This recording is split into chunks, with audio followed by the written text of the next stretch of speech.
So, let us now see what is the switching sequence in space vector PWM. So, in this is a repetition of what we have done earlier. In space vector PWM, the same thing happens, the same switching sequence 1 1 1 1 0 1 1 0 1 0 0 0 0 0 1 0 0 1 1 0 and 1 1 1, the same switching sequence you can see here, okay, with ABC reference waveforms, the same switching sequence as sine PWM. The difference is that this period here, this period here and this period here, these two periods are equal. Okay. That means, this period here and the sum of this plus this period, these two sum, the sum of these two, they are equal. Okay. So, this is what makes the space vector PWM different than sine PWM, where it is always ensured that the 0 periods at the beginning and at the end are equal in a subcycle. Of course, with space vector PWM, from the switching sequence itself we can see that the minimum switching sequence is ensured, minimum switching is ensured, same like sine PWM, and the switching frequency is same as carrier frequency like sine PWM. Here also we can see that the VAO voltage has the same switching frequency like the carrier frequency. For example, VAO here is from 1, it is going to 0 and again going to 1. So, this makes it like 1, it is switching one time in this carrier period, it goes from 1 goes to 0 and then comes back to 1, means the top switch is switching once and the bottom switch is also switching once. So, the top switch was on here, it goes to off and then turns on again, while the bottom switch is off here, turns on here and then again turns on here, turns off here. So, each switch in phase A has the same switching frequency equal to the carrier frequency. So, for the B phase also the same logic happens and for the C phase also the same logic happens. So, switching frequency of devices in the converter is same as the carrier frequency. So, by observing the switching pattern, the minimum switching, the switching frequency, everything, we can say that space vector PWM is an extension of sine PWM and probably it can also be realized using carriers. The only challenge that we have now is to make the two 0 vectors equal, which is not happening with the sine PWM. So, we have to make a strategy such that the starting and the ending vectors have equal duration, and that we should do using carriers. If we can do that, then space vector PWM can also be realized using 3 modulating waveforms and a carrier without the need of any sector identification, without the need of any timing calculation, etc. So, it can be very easily realized just by comparing 3 modulating waveforms and a high frequency carrier. So, let us see how we do it. So, if we see carefully the sine PWM technique, we see that so these are the 3 modulating waveforms, and the carrier, there is a high frequency carrier here which we have not shown in this particular diagram.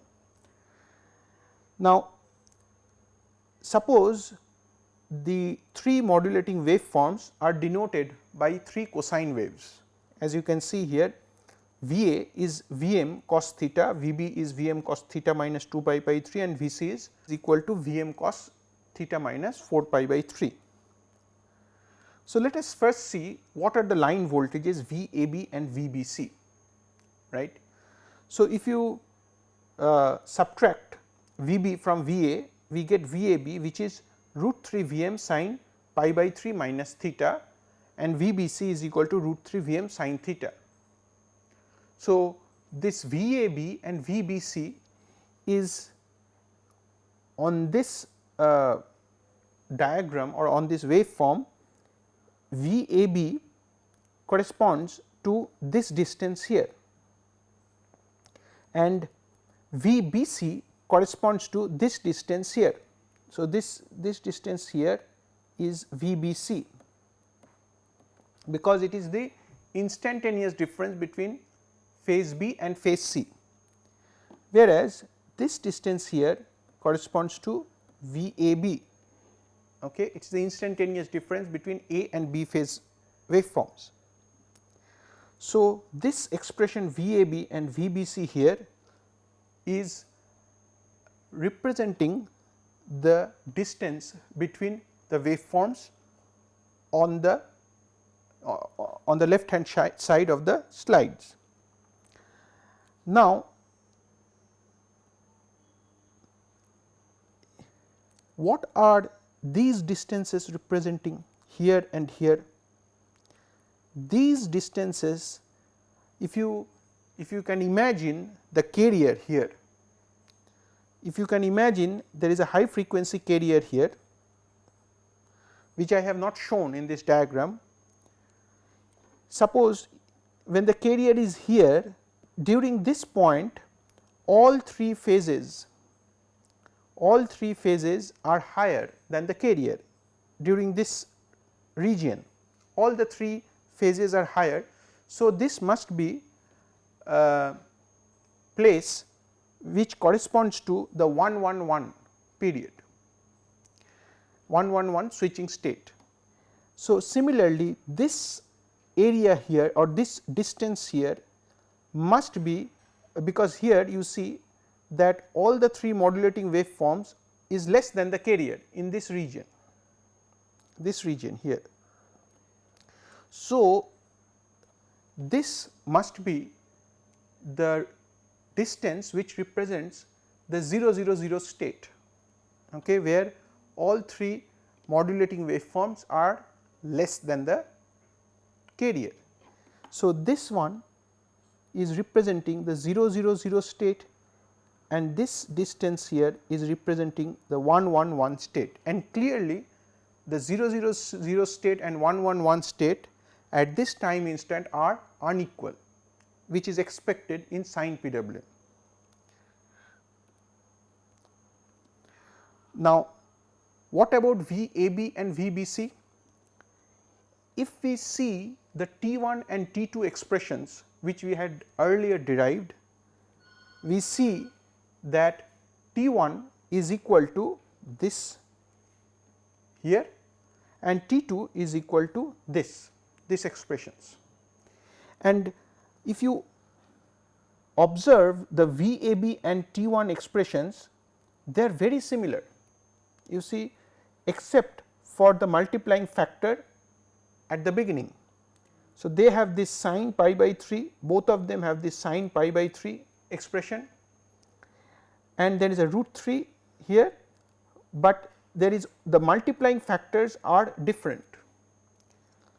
What about T2 and VBC?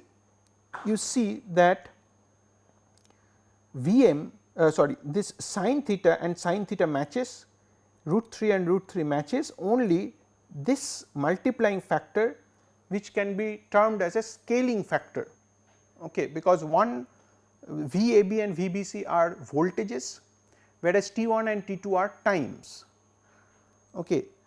So, these scaling factors are same for both T1 and T2, but if we can use this scaling factor, their expressions are very similar. So, therefore, we can say that this distance here, that is this one, which is denoting VAB, is actually representing T1, okay, whereas this distance here is equal to VBC and is actually representing T2. Okay. So, that is, this one is representing this and this is representing this. So, the voltage VAB is actually representing T1 and VBC is representing T2. Of course, this is in sector 1. For other sectors, if you do the same exercise, I will recommend you to do the same exercise for other sectors. You will see that the T2 and T1, these expressions are interchanging. I will give this as a small exercise for you. So, this and this here, this distance T1 here and this distance T2 here are proportional to the VAB and VBC voltages, and these two, the distance here and the distance here, which we have earlier said, is proportional to the 0 vectors. Okay. See, you can see here, these are the 0 vectors. So, therefore, if we can center this waveform inside the carrier. So, the carrier is here,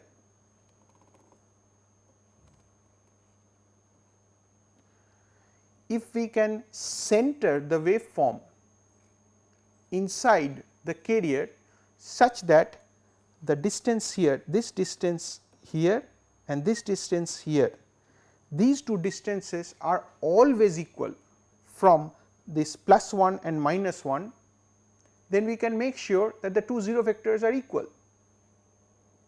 Okay. That is, by positioning the waveform, this A, B, C waveforms at the center between 1 and -1, if we can position them, then we can make sure that this 0 vector here and the 0 vector here are always equal. Okay. Of course, when we do this, we cannot change T1 and T2 vectors, because if we change T1 and T2 vectors, then we are going to destroy the volt second balance equation. We cannot change T1 and T2. What we are changing is the T01 and T07, those two vectors, that their timing duration is only what we can manipulate, and we are trying to make them equal without touching T1 and T2 vectors or their T1 and T2 timing durations for V1 and V2 vectors in sector 1. So, the whole idea now, the whole challenge will be how to center the ABC waveforms inside the carrier such that the two 0 vectors have equal timing duration on the top and on the bottom.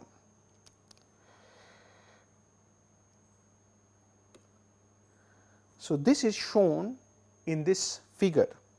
Here A phase, B phase and C phase are shown here, and we are adding a common mode voltage. Okay. Why we are adding a common mode voltage? Because we do not want to change the active vector durations, we do not want to change the T1 and T2, but we would like to make sure that the distance here and the distance here, they are same. That means, the maximum, the height of the maximum waveform from +1, or the distance of the maximum from +1 and the distance of the minimum from -1, these two distances represented by these two green arrows must be equal. So, we are basically here shifting the whole waveform up or down, which indicates we are adding a common mode voltage. We are adding the same thing through all the 3 phases. So, what is missing here? There is something missing here which I am adding now, is this VB plus VCM. Okay, it is missing in this. So, we have added, so original waveform was VA, VB and VC, and we have added a same common mode voltage. So, it becomes VA plus VCM, VB plus VCM and VC plus VCM. Okay. So, that the length of these two arrows, the length, this distance and this distance here become equal. So, what should be the common mode voltage? So, if you just do the geometry, so 1 minus VA plus VCM, that is this distance, must be equal to 1 minus VC plus VCM, that is this distance. So, VCM is equal to minus of VA plus VC divided by 2 for this example. Okay. In this example, VA was the maximum waveform and VC was the minimum waveform. Okay. This happens in sector 1. So, this VCM was minus of VA plus VC divided by 2. For any other sector, the general VCM formula is minus of Vmax plus Vmin divided by 2. Okay. Minus of Vmax plus Vmin divided by 2. So, if we add this common mode voltage to the 3 reference waveforms all the time, we are making sure that at all points of time the distance of the maximum waveform and the minimum waveform from +1 and -1, the distance are always equal, thereby ensuring that the 0 vector here and the 0 vector here are always equal. Okay. This equal division of the 0 vector will make sure that space vector PWM has been achieved, and this is nothing but an extension of the sign PWM by adding this VCM voltage, adding this common mode voltage. So, once you add the common mode voltage, you can see here that the after adding the common mode voltage, the waveform looks like here, looks like this is what is shown, where this 0 vector, this and this here, they are equal. Okay. So, this is not switching, this is 0 vector and this is also 0 vector. I think this is also 0 vector.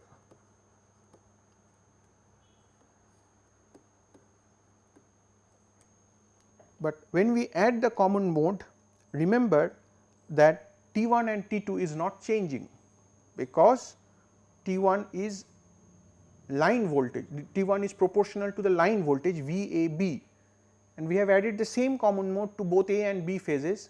So, T1 does not change, VAB does not change, T2 does not change, VBC also does not change. So, T1 and T2 are not changed in magnitudes.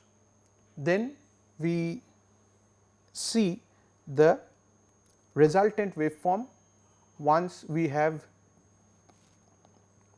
added the common mode voltage. So, suppose we have a modulation index of 1 like sine PWM.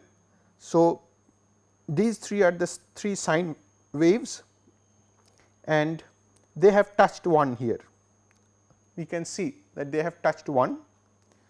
Now, if we add this common mode voltage given by Vmax minus of Vmax plus Vmin divided by 2, which is this waveform, the black one here, if I add this one, then we see that the resultant waveform becomes like this. Okay. And so, in this resultant waveform, this distance and this distance are always equal, that is the 0 PD. Okay. But we also observe that now we have been here, our sine wave was touching 1. So, we were at the end of the linear modulation, but by adding this common mode voltage, we have actually got some extra space here. This is the space extra region which I have got now, okay, by adding the common mode voltage. So, it is possible for us to go beyond m equal to 1 modulation index, which is shown on this diagram here. So, here we have gone up to 15% more, that is m equal to 1.15, where we see that the sine wave has crossed 1 line. Okay. But after adding this common mode voltage, which is minus of V max plus V min by 2, we see that the resultant waveform is between plus 1 and minus 1. The resultant waveform is between plus 1 and minus 1, showing that at m equal to 1.15, we are now reaching the end of the linear modulation. So, this is the advantage of adding the common mode voltage, that not only it makes sure that the 0 periods are equal, but it also centers the waveform between two carriers. You can see the addition of the common mode voltage has centered this waveform, these waveforms between the two carriers. So, this is the two carriers. So, the waveform has been now centered between the carrier is spanning between plus 1 and minus 1 at all points of time, as you can see here or here or here, any point you take, the distance from plus 1 and the distance from minus 1 is always equal. So, which means we are always ensuring that the carrier, the three waveforms are middle of the carrier. Okay. So, we have done some simulations with this space vector PWM, and you can see, for example, suppose we have VDC equal to 600 volt, the fundamental pole voltage with, if you use space vector PWM with a modulation index of 0.98. So, the magnitude of voltage that you can get is 1.15 or 1.154 into 600 into 0.5 into 0.98, that is 339 volts. In case of sine PWM, we were not getting this one. In sine PWM, this 1.15 was not available. So, in space vector PWM, we get this much voltage extra. If you see the harmonic spectrum, you have the fundamental here, which is again 339 volts, and then you have actually all triplet harmonics. Triplet harmonics means 3rd, 9th, 15th, 21st, etc. So, you see here, this is the 3rd harmonic, this is the 9th harmonic, this is the 15th harmonic, and so on. So, all these harmonics will come, and this is the harmonic that is introduced by the common mode voltage, 3rd, 9th, 15th, 21st, etc. They are being introduced by the common mode voltage, but this will appear on the pole voltage, but it will never appear on the line voltage, neither will it appear on the load voltage, because line voltage is the differential voltage between two pole voltages, VAO and VBO. So, VAB is nothing but VAO minus VBO. So, it is a differential voltage, and so the common mode voltage will get out. So, you can see the line voltage, and you see in the line voltage spectrum there is no third harmonic. So, there is no third harmonic, there is no ninth harmonic, there is no 15th harmonic, like that. So, all these have disappeared. So, the line voltage magnitude is root 3 times the pole voltage magnitude. So, it is 587 or like 588 volts, and since the line voltage does not contain any triplet harmonics, so the phase voltages will also not contain any triplet harmonics. So, this is not pole voltage, this is phase voltage here. So, the phase voltage will not contain, or load phase voltage will not contain any harmonics. So, we see that in space vector PWM, to summarize, we see that space vector PWM is nothing but an extension of sine PWM, where the two 0 vectors are used equally. It can be realized by carriers just like sine PWM, there is no difference. Only thing is that we have to adjust the common mode, we have to introduce a common mode voltage, we have to adjust it such that the 0 vectors at the start and at the end are equal in duration. And the greatest benefit of space vector PWM over sine PWM is that we get 15% more from the same DC bus, which was not possible in sine PWM technique. Let us see some practice problems from the theory that we have covered. A voltage source converter VSC, which is shown in the figure, has a DC bus voltage of 600 volt and feeds a RL load of value 5 plus J3 ohms per phase. If third harmonic component of magnitude 1/6 of the fundamental is added to the reference waveform, then what is the fundamental maximum RMS load phase voltage possible to obtain from the converter? Okay. How much maximum load phase voltage RMS value you can obtain? Now, we have seen in the theory that if you do not add the third harmonic, then the pole voltage, fundamental pole voltage is equal to the fundamental load phase voltage, right, and its value is m times Vd by 2. This is the peak. So, this is the peak pole voltage, which is also equal to peak load phase voltage,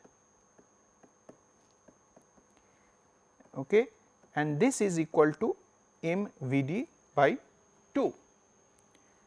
Therefore, the RMS value will be equal to m Vd by 2 root 2 for any value of m, right. Now, when you add the third harmonic, then what happens? You can increase this by 1.15 if you add 1/6 of the fundamental. The third harmonic magnitude is 1/6 of the fundamental. You can have other values of third harmonic, you can add 1/5 of the fundamental, you can add 1/4 of the fundamental, but with 1/6 addition you get the maximum voltage.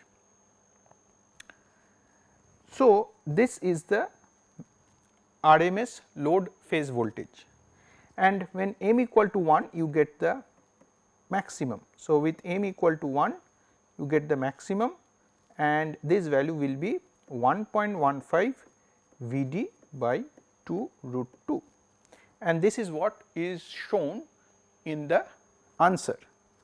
Okay. with m equal to 1 and with the third harmonic addition the maximum fundamental load phase voltage is 1.15 times V d divided by 2 root 2. So, if you substitute the values 1.15 V d divided by 2 root 2 and the magnitude is 244 volt. Okay. So, this is the answer to this question. Second part of the question, what is the 3 phase active and reactive power consumed by the load? We are given the impedance, we also know what is the pole voltage or what is the load phase voltage, we know that third harmonic equal to 1/6 of the fundamental. So, we know the load, this load is 5 plus J 3. Okay. Now, the question is how much is the 3 phase active and reactive power. So, therefore, we have to find out the current, we know the voltage across this, we know this is the V phase voltage and we know the impedance and therefore, we will find out what is the current flowing through the load. So, this current if I say it is I and we have in the previous question here we had seen that the voltage across the load was 244 volt. So, therefore, the voltage is 244, actually it should be 244 angle 0 degree. Okay. We are assuming that for example, A phase has an angle of 0 degree. So, this will be 244 angle 0 degree divided by 5 plus 3 j or 5 plus j 3. So, 244 angle 0 divided by 5 plus j 3 and which comes out to be this value here, okay, 35.8 minus 21.5 j ampere.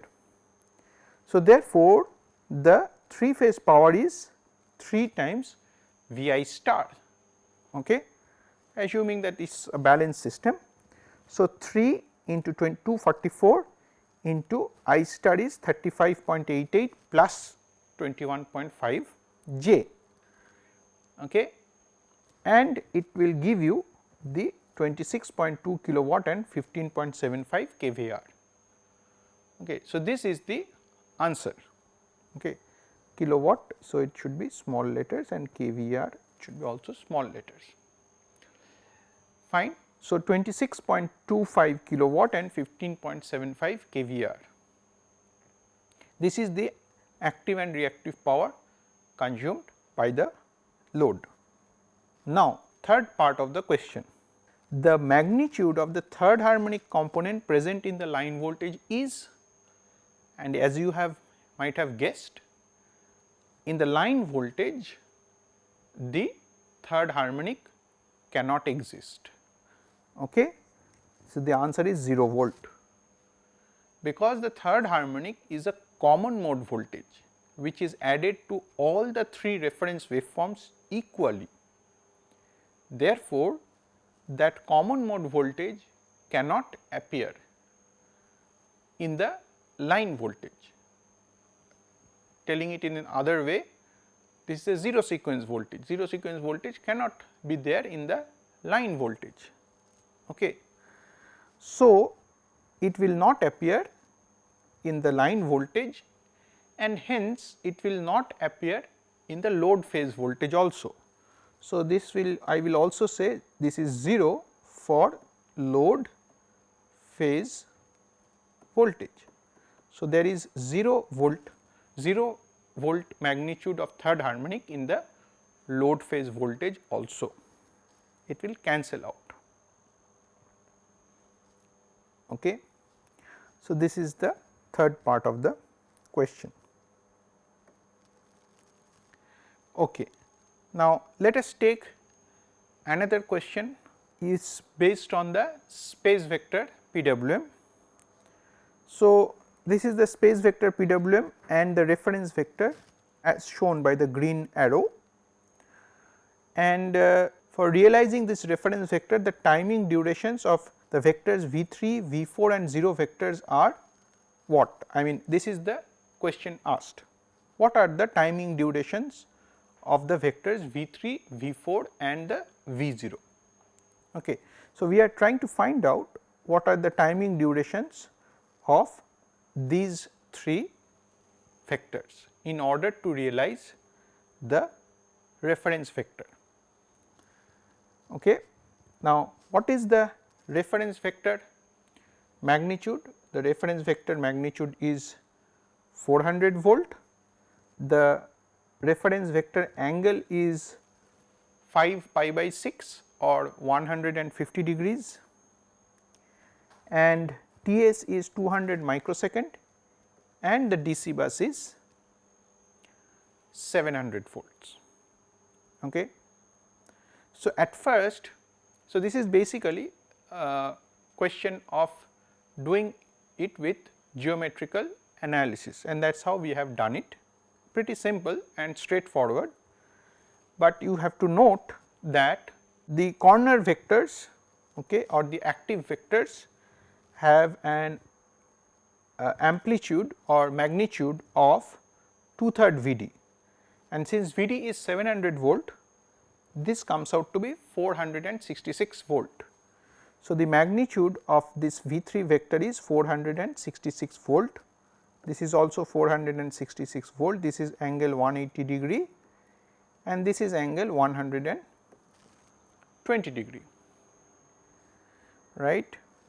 So, we can apply the space vector PWM, the basic equations that we have derived. So, you see here VRTS divided by sine 2 pi by 3. So, this we got from the law of parallelograms. Okay. You can this VRTS, you can take the projections on these 2 axes and can see that A by sine A is B by sine B equal to C by sine C, and so VRTS divided by sine 2 pi by 3 is V3 T1 divided by sine pi minus theta.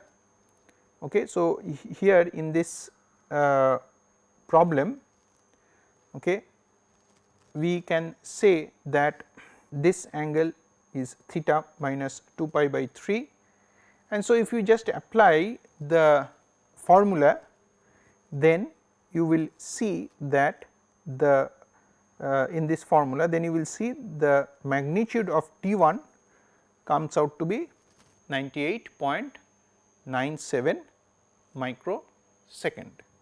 The magnitude of T2, similarly, if you put the values here, the magnitude of T2 will also come out to be 98.97 microsecond, and you can actually quickly see that this is indeed true, because the reference vector is at the middle of the sector.